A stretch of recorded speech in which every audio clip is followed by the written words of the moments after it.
Banyak siswa terpapar COVID-19, jumlah sekolah yang hentikan PTM terus bertambah.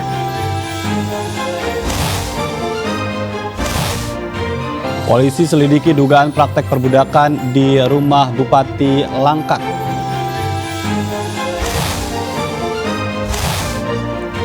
Pemilu serentak Pileg dan Pilpres akan digelar 14 Februari 2024.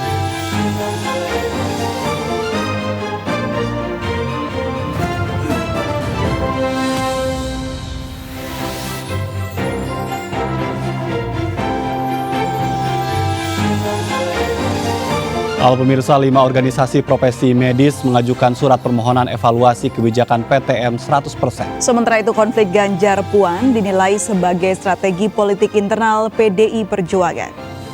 Saya Aprilia Putri. Dan saya Ajat Ratma. Anda menyaksikan MNC News Now.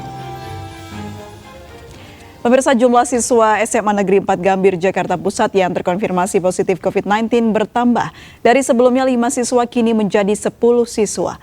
Akibatnya penghentian pembelajaran tatap muka kembali diperpanjang hingga 1 pekan ke depan. Pembelajaran tatap muka lanjutan di SMA Negeri 4 Jakarta yang rencananya digelar pada Senin pagi terpaksa ditunda.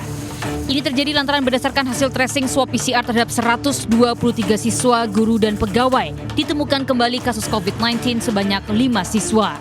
Itu artinya dari sebelumnya hanya 5 siswa yang terpapar, kini jumlahnya menjadi total 10 siswa. Pihak sekolah sementara memperpanjang status lockdown atau penghentian sementara proses pembelajaran tatap muka hingga sepekan ke depan. Selain masih melakukan tracing guna melacak kondisi para siswa, guru, dan pegawai, pihak sekolah juga rutin melakukan sterilisasi dengan menyemprotkan cairan disinfektan ke seluruh area sekolah. Ada 5 lagi siswa kami terpapar, sehingga dari awal itu ada 10. Nah, koordinasi dengan puskesmas, sekolah harus ditutup 5 hari. Jadi mulai hari ini sampai dengan Jumat kami melakukan. Kasus COVID-19 di SMAN 4 Gambir bermula saat ditemukan seorang siswa yang positif COVID-19 berdasarkan hasil tes swab PCR pada 11 Januari lalu. Pihak sekolah kemudian melakukan tracing dengan menggelar uji swab terhadap 123 siswa, guru, dan karyawan. Hasilnya 4 siswa kembali dinyatakan terpapar COVID-19. Selama proses pembelajaran tatap muka dihentikan, proses belajar mengajar kembali dilanjutkan secara daring. Dari Jakarta, Rani Sanjaya, iNews melaporkan. SMA Negeri 68 Salemba, Senen, Jakarta Pusat juga terpaksa menghentikan pembelajaran tatap muka 100% pasca seorang siswanya terkonfirmasi positif COVID-19. Pihak sekolah akan melakukan tracing dan sterilisasi di seluruh area sekolah.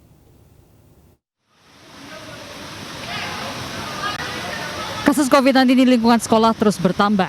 Satu sekolah yang harus menghentikan pembelajaran tatap muka akibat temuan kasus COVID-19 adalah SMA Negeri 68 Salemba, Jakarta.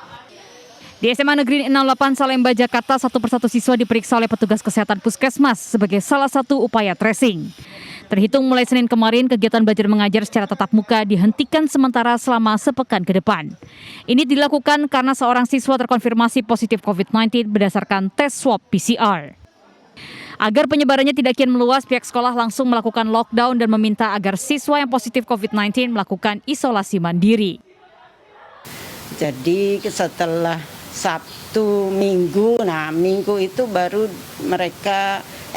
dia itu konfirmasi ke kami kalau dia positif. Makanya hari Senin kami langsung stretching untuk mengetahui kondisi warga SMA 68. Selain sterilisasi dengan penyemprotan cairan disinfektan ke seluruh area sekolah, pihak sekolah juga melakukan tracing kepada siswa, guru maupun pegawai.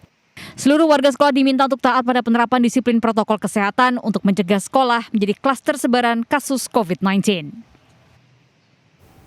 Pemirsa, SMA N71 Jakarta Durensawi, Jakarta Timur untuk kedua kalinya kembali ditutup. Penghentian pembelajaran tatap muka setelah 2 siswa terkonfirmasi positif COVID-19. SMA Negeri 71 Jakarta, tepatnya di Durensawit, Jakarta Timur, kembali ditutup dan juga melakukan pembelajaran jarak jauh usai ditemukannya kasus positif COVID-19 untuk kedua kalinya. Di mana pada hari Sabtu yang lalu, pihak dari sekolah ini mendapatkan informasi bahwasanya terdapat 2 orang siswa yang terkonfirmasi positif COVID-19, dikarenakan sebelumnya ini sempat mengalami gejala dengan suhu tubuh yang tinggi.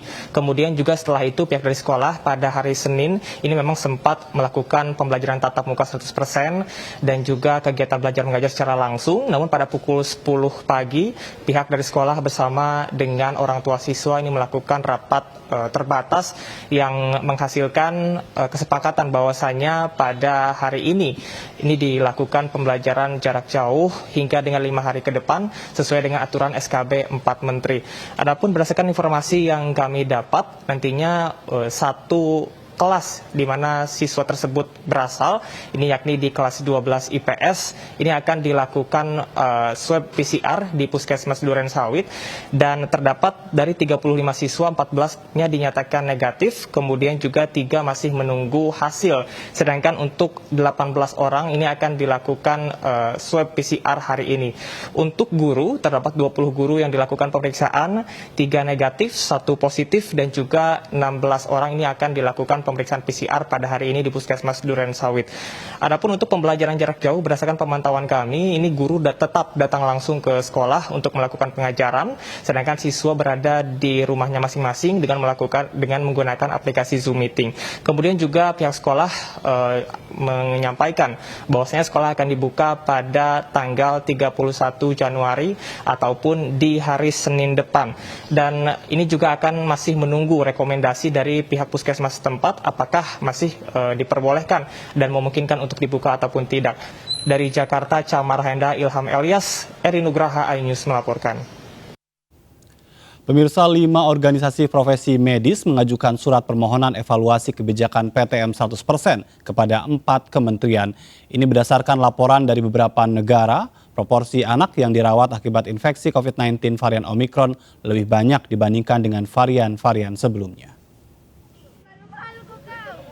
Beberapa pertimbangan adalah kepatuhan anak usia 11 tahun ke bawah terhadap protokol kesehatan masih belum 100%, juga belum lengkapnya vaksinasi anak usia 6 hingga 11 tahun. 5 organisasi profesi medis meminta pemerintah untuk meninjau ulang aturan pembelajaran tatap muka atau PTM di tengah meningkatnya kasus COVID-19 varian Omicron. Apa yang menjadi dasar pertimbangan dari 5 organisasi profesi medis sehingga meminta pemerintah untuk mengevaluasi pembelajaran tatap muka 100%? Sudah terhubung dengan dokter spesialis paru dan juga merupakan Ketua Umum Perhimpunan Dokter Paru, ada Dr. Agus Dwi Santoso. Selamat sore, Dok. Selamat sore, Mas. Baik, ini menarik ya bahwa salah satunya Perhimpunan Dokter Paru keberatan atau meminta 4 kementerian untuk mengevaluasi kembali kebijakan PTM 100%. Lebih konkret, apa yang menjadi dasar pertimbangannya, Dok? Oke, terima kasih. Tentunya kami dari organisasi profesi sudah mempertimbangkan banyak hal ya terkait dengan rekomendasi kita untuk evaluasi tatap muka. Yang pertama tentu adalah melihat kecenderungan kasus Omicron ya, termasuk juga COVID secara keseluruhan di Indonesia yang makin hari makin meningkat saat ini ya, terutama di kota DKI Jakarta dan beberapa kota sekitarnya ya. Yang kedua adalah kondisi untuk tatap muka bagi anak-anak ya, terutama usia di bawah 11 tahun. Ini perlu diperhatikan bahwa pada anak-anak tersebut untuk menjalani protokol kesehatan itu belum sepenuhnya bisa patuh seperti halnya pada dewasa. Tidak bisa patuh 100%. Yang kedua adalah vaksinasi pada anak yang memang belum memiliki capaian yang tinggi. Ya. Belum banyak anak yang saat ini divaksinasi secara nasional ya, angkanya belum tinggi ya. Kemudian juga laporan-laporan data dari luar negeri yang menunjukkan bahwa varian Omicron yang saat ini menjadi varian dominan di seluruh dunia, itu ternyata pada kasus anak-anak kasusnya lebih tinggi dibanding varian-varian yang lalu. Dan kita ketahui di Indonesia saat ini sudah ada transmisi lokal Omicron, tentu ini akan menjadi perhatian. kalau ada tatap muka, maka resiko untuk terjadinya infeksi pada anak-anak yang sedang PTM ini akan lebih tinggi. Demikian, Mas. Baik, ini evaluasi ini untuk wilayah Jakarta atau untuk seluruh daerah di tanah air, Dok? Kalau kita melihat kecenderungan untuk peningkatan kasus secara nasional, tentu evaluasi itu harus dilakukan berdasarkan level dari kasusnya di tiap wilayah, ya. Tentu harus disesuaikan. Kan kita tahu ada daerah yang sekarang ini merah, kemudian juga ada yang masih hijau. Nah, evaluasi itu harus disesuaikan dengan kondisi dari kasus-kasus COVID dan Omikron di tiap wilayah. Jadi itu yang kita ingin sampaikan. Jadi kalau yang sudah kasusnya meningkat pesat seperti di DKI, ya kemudian di Banten, kemudian beberapa kota lain, maka itu perlu diperhatikan apakah PTM memang harus dilakukan atau perlu dievaluasi dengan pembelajaran jarak jauh secara bertahap, sebagian PTM, sebagian PJJ, tentu itu harus dicari solusinya. Baik, Demikian. tapi apakah relevan data yang ditemukan di luar dengan tadi ya banyaknya jumlah anak yang terpapar varian Omikron dengan apa yang terjadi hari ini di tanah air, Dok? Ya, saat ini kasus kita secara pelan-pelan kan meningkat ya. Kita belum tahu sebenarnya data real Omikron di Indonesia itu berapa. Karena pemeriksaan untuk Omikron itu saat ini yang dilakukan hanya pada kasus PPLN, kemudian kasus kontak yang dengan Omikron. Sedangkan kasus-kasus lain yang positif itu belum dilakukan semuanya untuk mengetahui apakah itu varian Omikron atau tidak.